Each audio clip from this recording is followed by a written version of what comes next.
శ్రీ భాగవతం జ్ఞానకారకం, మోక్షకారకం, నిత్య జీవితంలో సత్యాన్వేషణకు అద్భుతంగా ఉపకరించేటువంటి ఆ శ్రీమన్నారాయణుడి యొక్క అద్భుతమైనటువంటి అవతారాల యొక్క రూపం శ్రీ భాగవతం. అందుకే పోతనామాచ్యుల వారు శ్రీ కైవల్య పదంబు చేరుటకై చింతించెదన్ అని ఈ భాగవత రచనకు కారణమే పునర్జన్మ లేకుండా చేసుకోవడం కోసం వ్రాశాను అని చెప్పుకున్నాడు. పరీక్షిత్ మహారాజు కూడా 7 రోజుల్లో ఈ భాగవతాన్ని విని మోక్షానికి వెళ్ళాడు. నిత్య జీవితంలో మనం భాగవతాన్ని కనుక పారాయణ చేసినట్టయితే అంతులేని సమస్యల్లో కొట్టుమిట్టాడుతున్న మనకి ఒక ఊరట, ఆత్మశాంతి, తృప్తి కలగడంతో పాటు మనం ఇంతకన్నా ఘోరమైనటువంటి ఎన్నో సమస్యలలో చిక్కి అల్లాడుతూ ఆ శ్రీహరి యొక్క పాదపద్మాలని స్మరిస్తూ మోక్షాన్ని చేరుకున్న వాళ్ళ కథలు వింటే అంతులేనంత ధైర్యం, ఆత్మవిశ్వాసం మనకు కలుగుతాయి. కాబట్టి మనం భాగవతంలో ఉన్నటువంటి అనేకమైనటువంటి ఘట్టాలని మనం ఒకదాని తర్వాత ఒకటిగా పారాయణ చేద్దాం. దానిలో ఉన్నటువంటి భక్తి జ్ఞాన వైరాగ్యాలని మనం పరిశీలిస్తూ నిత్య జీవితంలో వాటి యొక్క విలువని, ప్రాధాన్యాన్ని మనం సమన్వయం చేసుకుంటూ మన సంసార సాగరాన్ని తరిద్దాం. శ్రీ భాగవతంలో ప్రస్తుతం వామన చరిత్రని ముందుగా మనం అధ్యయనం చేద్దాం. ఈ వామన చరిత్రలో ఉన్నటువంటి అద్భుతమైనటువంటి కథాభాగంలో మనకి ఒకవైపు బలిచక్రవర్తి యొక్క విశేషమైనటువంటి జ్ఞానస్వరూపం, ధర్మస్వరూపం కనిపిస్తాయి. మరొకవైపు సాక్షాత్తు ఆ శ్రీ మహావిష్ణువే దిగివచ్చి చిన్న బాలుడై 3 అడుగుల నేల కోరడం మనకి అత్యంత అద్భుతంగా కనిపిస్తాయి. అసలు బలిచక్రవర్తి ఎంతో ధార్మికుడు. ఆయన రాక్షసుల్లో జన్మించినప్పటికీ ఎన్నడూ కూడా ధర్మం తప్పి లోకాలను పీడించలేదు, ఎవరిని బాధ పెట్టలేదు. పాలసముద్రాన్ని దేవతలు, రాక్షసులు కూడా మధించినప్పుడు ఒకవైపు తాను ఉన్నాడు. అందుకే శ్రీహరి రాక్షసుల్ని ఎంతమందిని శిక్షించినా బలిచక్రవర్తిని శిక్షించలేదు. మోహిని అవతారంలో అమృతాన్ని తీసుకుని దేవతలకు ఇచ్చాడే కానీ బలిని తాను శిక్షించలేదు. అలాంటి బలి గొప్ప ధార్మికుడు, ఉత్తముడు, జ్ఞాని. అలాంటి మహానుభావుడు కష్టాలు పడ్డం ఏమిటి? చాలా చిత్రంగా కనపడుతుంది.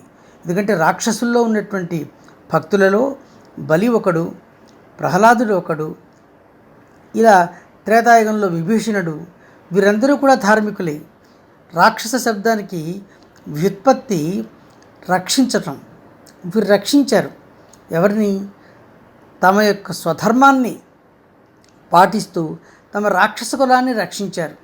ఇక్కడ ప్రశ్న ఏమిటి అంటే, వారు స్వయంగా ఎటువంటి అధర్మం చేయకపోయినా అధర్మం చేస్తూ లోకాలకి కష్టాన్ని, బాధల్ని, వేదనల్ని కలిగించేటువంటి దుర్మార్గులకు అండగా నిలిచారు.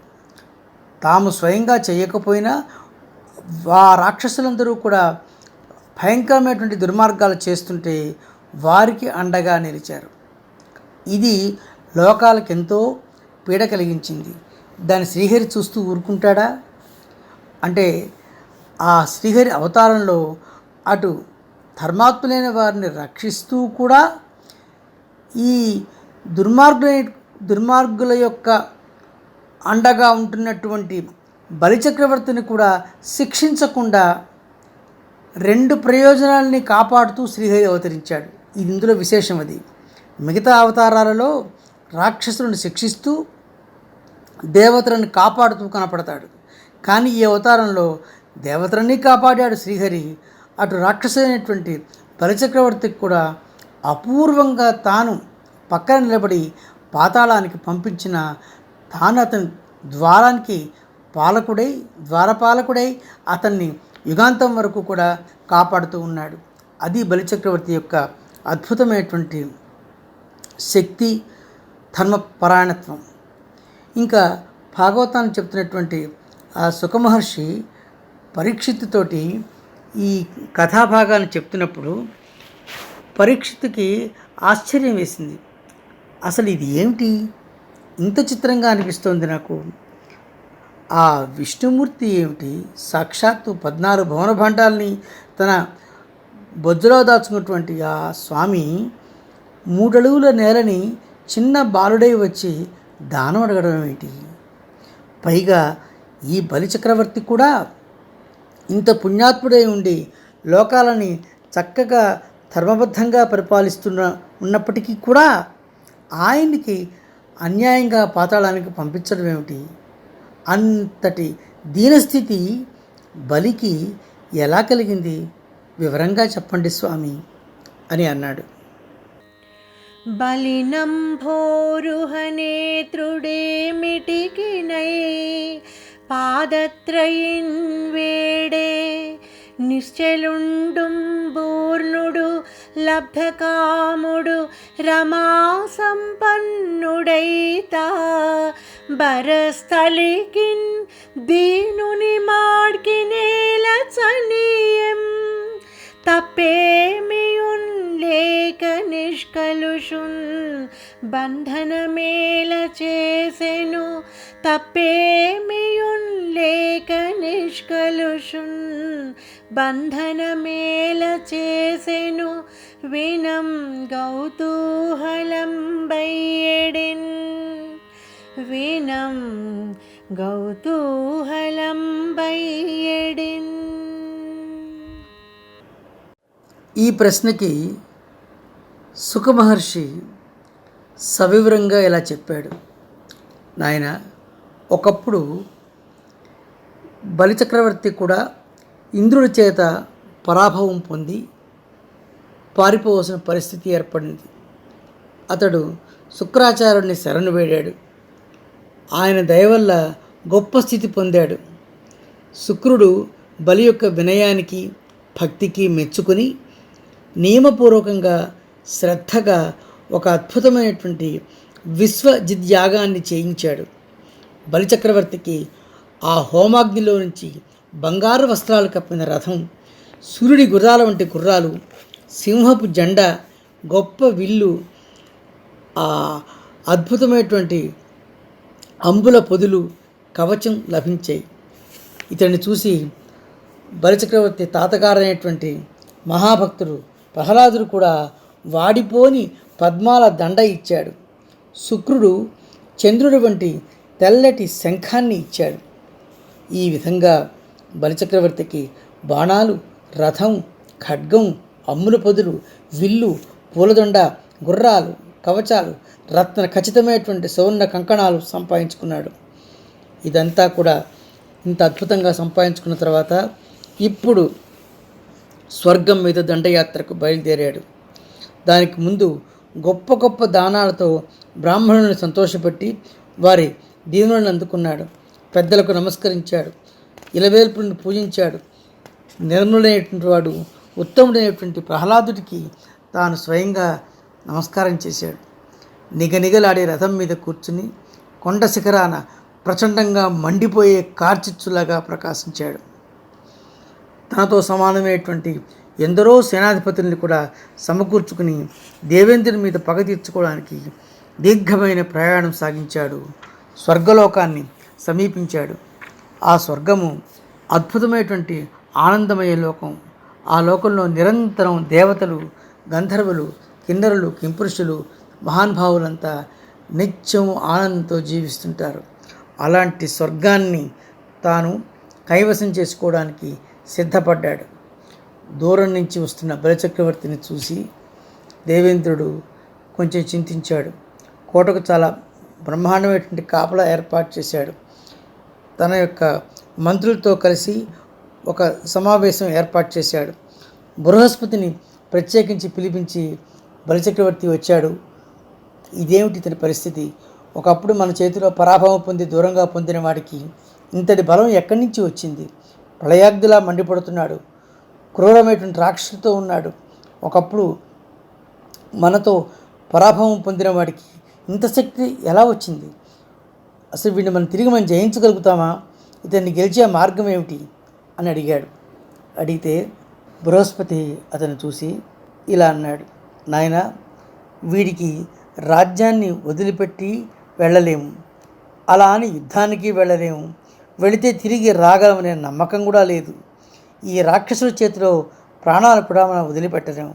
వీడి బారి నుంచి తప్పించుకునే దారి ఏది అని అడుగుతున్నటువంటి ఆ ఇంద్రుడితోటి బృహస్పతి అన్నాడు, దేవేంద్ర విను, ఒకప్పుడు బ్రహ్మవాదులైనటువంటి భృగువంశపు బ్రాహ్మణులు వీడికి గొప్ప బల సంపదని చేకూర్చారు. ఈ రాక్షసుని ఎదిరించడానికి విష్ణువుకి శివుడికి తప్ప ఇంకా ఎవరికీ సాధ్యం కాదు. వినవయ్య దేవేంద్ర, వీనికి సంపద బ్రహ్మవాదులు భృగు ప్రవరులర్థినిచ్చిరి.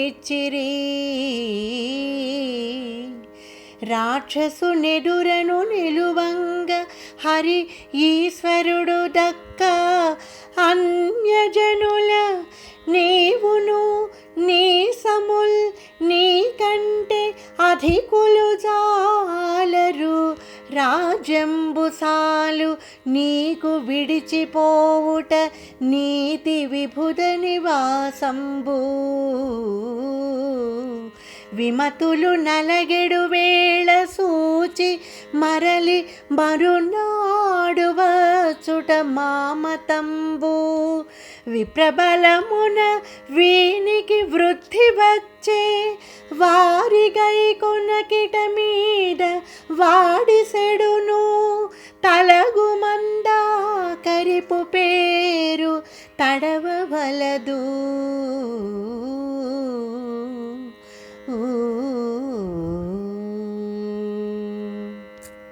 నువ్వు కానీ మరే ఇతర దేవతలు కానీ ఇతన్ని జయించలేరు. నీవిప్పుడు రాజ్యాన్ని రాజధానిని విడిచిపెట్టి వెళ్ళడమే శ్రేయస్కరం. పగవారికి కష్టాలు వచ్చినప్పుడు పసిగట్టి మళ్ళీ తిరిగి రావడం మంచిదని నా అభిప్రాయం. బలికి బ్రాహ్మణుల శక్తి వల్ల బలం సమకూరింది. విశ్వజిత్యాగం చేశాడు.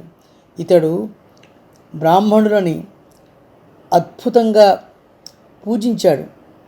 కానీ భవిష్యత్తులో ఇతడు బ్రాహ్మణుల్ని గౌరవించకుండా ఉండే స్థితి ఏర్పడుతుంది. అందువల్ల వీడి పరాక్రమం సన్నగిలుతుంది. అంతవరకు శత్రువు పేరు కూడా ఎత్తవద్దు. ఇకపోతే శత్రువుని ఎదిరించి జయించాలి, లేదా వాటితో సమానంగా అయినా పోరాడాలి, లేదా రణరంగంలో వీరమరణమైనా పొందాలి. గెలుపు, సమానత్వం, మరణం కలగని పక్షంలో మనం ముందుగా దూరంగా వెళ్ళిపోవడమే నీతి అని బృహస్పతి తక్షణమైనటువంటి కర్తవ్యాన్ని ఉపదేశించాడు. ఈ మాటలు ఇంద్రుడు, దేవతలు కూడా ఒప్పుకున్నారు. స్వర్గాన్ని విడిచిపెట్టి తమకిష్టమైనటువంటి రూపాలు ధరించి తమకు వీలైన చోట్లకు వెళ్ళిపోయారు. బలిచక్రవర్తి ఎవరూ ఎదిరించకపోవడం చూసి ఆశ్చర్యపోయి అమరావతిని అనాయాసంగా ఆక్రమించాడు. ముల్లోకాల్ని వశం చేసుకున్నాడు. ఈ విధంగా విశ్వ విజేతయ్యి చాలా కాలం పరిపాలించాడు. శిష్యులపై వాత్సల్యం కలిగిన శుక్రుడు మొదలైన వారు బలిచేత 100 అశ్వమేధ యాగాలు చేయించారు. దానితో బలిచక్రవర్తి యొక్క అద్భుతమైనటువంటి ప్రతిభకి, ఆ తేజస్సుకి అంతు లేకుండా అయిపోయింది. లోకాలన్నీ కూడా సంపూర్ణంగా ఆయన వశమైపోయాయి. బలిచక్రవర్తి రాజ్యంలో చేయిజాచి అడిగే యాచకులే లేరు. దానమిచ్చే దాతలకు లోటు లేదు. సకల ప్రయత్నాలు సఫలమయ్యేవి. పగవారు లేరు. దేవాలయాలు ఉత్సవాలతో వేడుకలతో విరిగేవి. బ్రాహ్మణుల కోరికలు తీరేవి. కాలానికి తగిన విధంగా వానలు కురిసేవి. భూమికి వసుంధర అనే పేరు ఆ విధంగా సార్థకమైంది. బలిచక్రవర్తి దుర్నిరీక్షమైన తేజస్సుతో ప్రకాశించాడు.